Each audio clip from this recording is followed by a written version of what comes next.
Now, Apple's doing that same thing with the M4, series, and people are actually asking questions so there is something to it that maybe some portion of the consumer base wants to know what's inside, right? And it doesn't cost much to brand. Since we're here, let's talk a little bit about the CoreWeave IPO. CoreWeave is going to go public on Friday. We tape on Thursday. So when you listen to this episode, you will have the actual data on what happened with their IPO.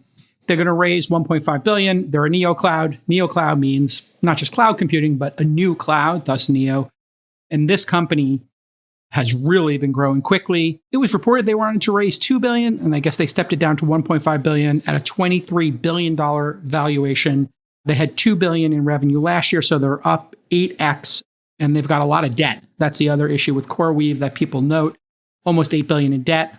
And one customer, Microsoft, accounts for over 60% of their revenue. Always a bit of a red flag there. As Chamath mentioned, NVIDIA accounts for 15% of their revenue, and they own 6%.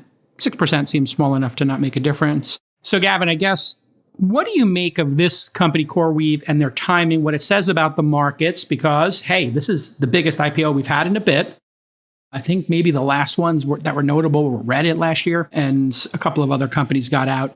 Obviously, Stripe hasn't gotten out. So is this a major milestone, or are they going out because they have to go out because of all this debt? And then this is all against maybe a backdrop of, did we overbuild? And are these language models going to require as much hardware as we thought last year? So we're definitely not overbuilt yet.